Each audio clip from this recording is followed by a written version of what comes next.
jabatan yang akan dianalisis. Contoh jabatan yang saya ambil adalah jabatan pelaksana di Biro Organisasi Setda Provinsi Jawa Barat. Untuk mengisi nomor 1 hingga nomor 3, kita isi sesuai dengan SOTK instansi yang bersangkutan. Selanjutnya adalah ikhtisar jabatan. Ikhtisar jabatan ini diisi dengan penjabaran paling inti atau paling esensi dalam jabatan yang bersangkutan.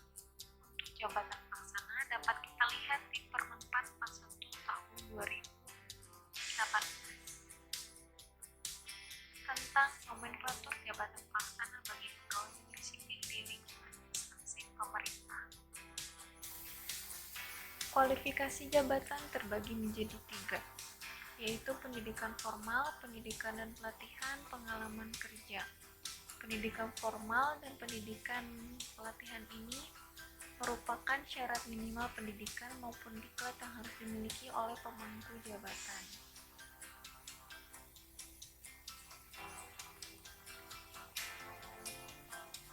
Selanjutnya adalah tugas pokok.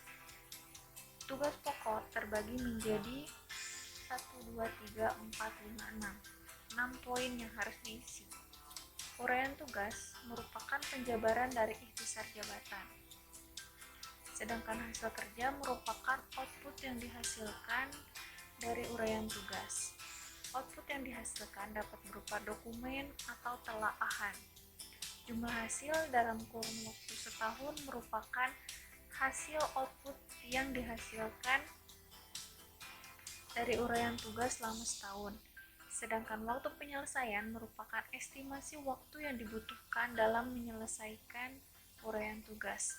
Sedangkan waktu efektif adalah 1250.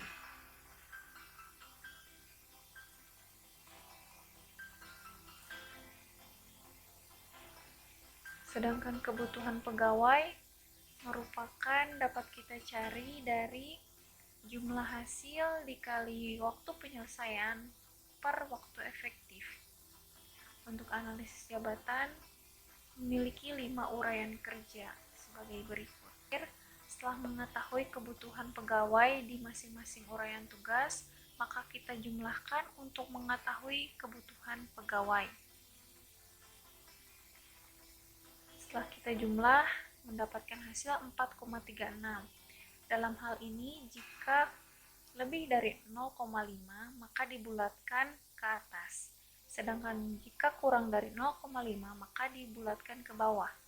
Di sini dapat kita lihat 4,36 merupakan angka yang kurang dari 0,5. Yang di belakang koma adalah kurang dari 0,5. Maka dari itu, hal ini dibulatkan ke bawah.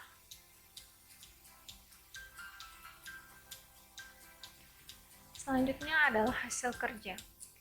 Hasil kerja merupakan keluaran atau output kerja jabatan dengan ukuran kuantitas, kualitas, waktu dan atau biaya yang dapat berupa benda, jasa, dan informasi.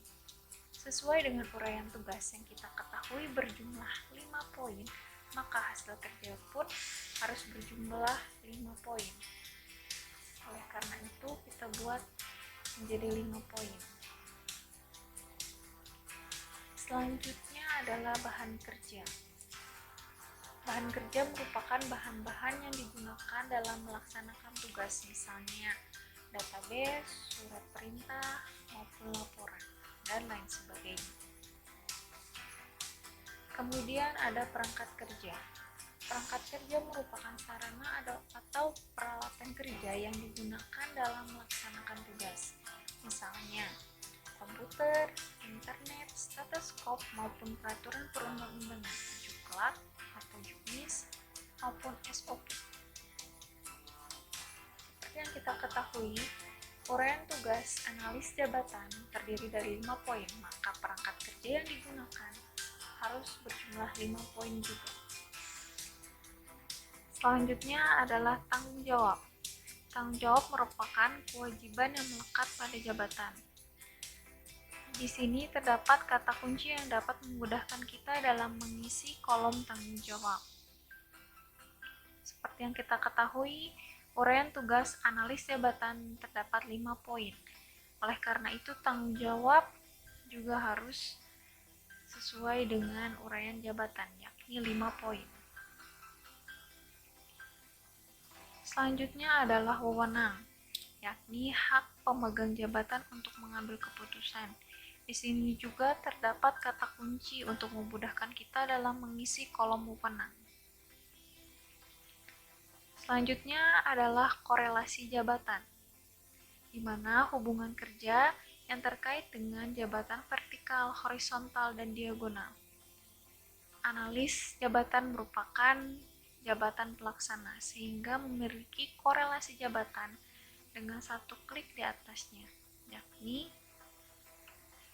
Kepala Subbagian Analisis Jabatan dengan instansi Subbagian Analisis Jabatan.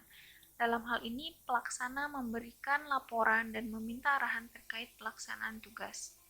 Selanjutnya adalah kondisi lingkungan kerja, merupakan keadaan tempat bekerja. Kita dapat mengisi kolom ini sesuai dengan deskripsi yang ada di lapangan. Selanjutnya adalah resiko bahaya, merupakan penyakit atau kecelakaan fisik yang dapat ditimbulkan sebagai akibat pelaksanaan tugas. Selanjutnya adalah syarat jabatan. Syarat jabatan ini dapat kita lihat di Permen PAN nomor 1 tahun 2020 tentang pedoman analisis beban kerja dan analisis jabatan.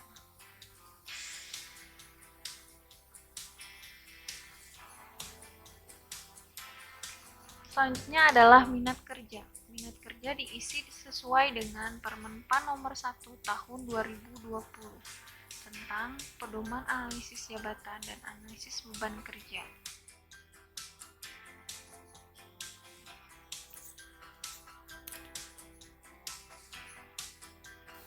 Upaya fisik kita isi dengan Permen PAN nomor 1 tahun 2020 tentang pedoman analisis jabatan dan analisis beban kerja.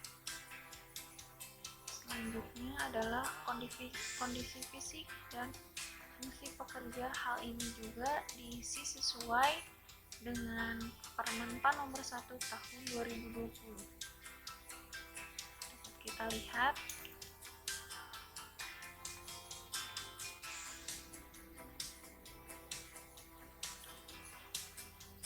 berikut. Berikutnya ada prestasi kerja yang diharapkan. Prestasi kerja yang diharapkan bernilai baik dan sangat baik sesuai dengan peraturan perundang-undangan. Untuk analis jabatan, prestasi kerja yang diharapkan adalah sebagai berikut.